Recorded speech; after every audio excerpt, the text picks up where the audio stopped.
धुआं भी अगर के संग से सुगंधित होकर अपने स्वाभाविक कड़वेपन को छोड़ देता है। मेरी कविता अवश्य भद्दी है, परंतु इसमें जगत का कल्याण करने वाली राम कथा रूपी उत्तम वस्तु का वर्णन किया गया है। इससे यह भी अच्छी ही समझी जाएगी। तुलसीदास जी कहते हैं कि श्री रघुनाथ जी की कथा कल्याण करने वाली और कलयुग के पापों को हरने वाली है। मेरी इस भद्दी कविता रूपी नदी की चाल पवित्र जल वाली नदी गंगा जी की चाल की भांति टेढ़ी है। पर प्रभु श्री रघुनाथ जी के सुंदर यश के संग से यह कविता सुंदर तथा सज्जनों के मन को भाने वाली हो जाएगी। शमशान की अपवित्र राख भी श्री महादेव जी के अंग के संग से सुहावनी लगती है और स्मरण करते ही पवित्र करने वाली होती है। श्री राम जी के यश के संग से मेरी कविता सभी को अत्यंत प्रिय लगेगी। मेरे मलय पर्वत के संग से काष्ठ मात्र चंदन बनकर वंदनीय हो जाता है। फिर क्या कोई काठ की तुच्छता का विचार करता है?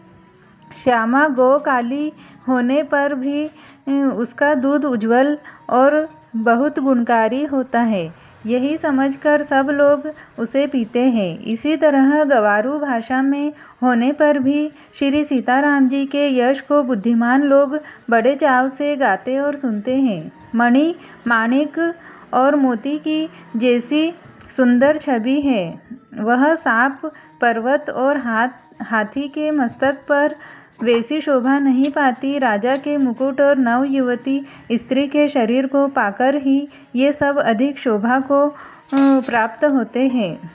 इसी तरह बुद्धिमान लोग कहते हैं कि सुकवि की कविता भी उत्पन्न और कही होती है और शोभा अन्यत्र कहीं पाती है, अर्थात सुकवि की वाणी से उत्पन्न हुई कविता वहाँ शोभा पाती है जहाँ उसका विचार प्रचार तथा उसमें कथित आदर्श का ग्रहण और अनुसरण होता है। कवि के स्मरण करते ही उसकी भक्ति के कारण सरस्वती जी ब्रह्मलोक को छोड़कर दौड़ी आती है। सरस्वती जी की दौड़ी आने की वह थकावट रामचरित रूपी सरोवर में उन्हें नहलाए बिना दूसरे करोड़ों उपायों से भी दूर नहीं होती। कवि और पंडित अपने हृदय में ऐसा विचार कर कलयुग के पापों को हरने वाले श्री हरि के यश का ही गान करते हैं। संसारी मनुष्यों का गुणगान करने से सरस्वती जी सिर धुनकर पछताने लगती है कि मैं क्यों इसके बुलाने पर आई। बुद्धिमान लोग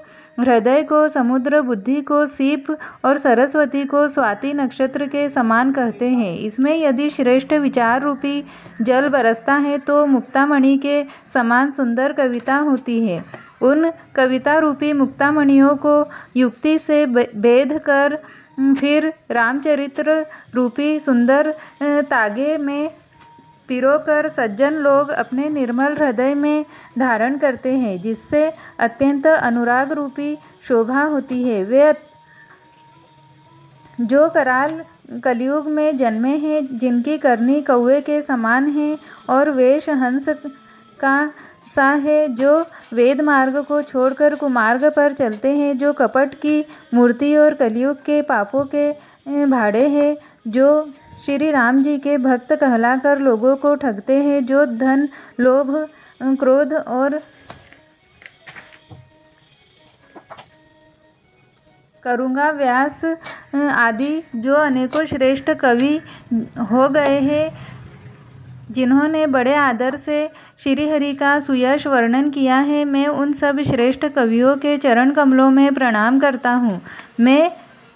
वे मेरे सब मनोरथों को पूरा करे। कलयुग के भी उन कवियों को मैं प्रणाम करता हूँ जिन्होंने श्री रघुनाथ जी के गुण समूह का वर्णन किया है, जो बड़े बुद्धिमान प्राकृत कवि हैं, जिन्होंने भाषा में हरिचरित्रों का वर्णन किया है, जो ऐसे कवि पहले हो चुके हैं, जो इस समय वर्तमान है और जो आगे होंगे। उन सबको मैं सारा कपट त्याग कर प्रणाम करता हूँ। आप सब प्रसन्न होकर यह वरदान दीजिए कि साधु समाज में मेरी कविता का सम्मान हो, क्योंकि बुद्धिमान लोग जिस कविता का आदर नहीं करते, मूर्ख कवि ही उसकी रचना का व्यर्थ परिश्रम करते हैं।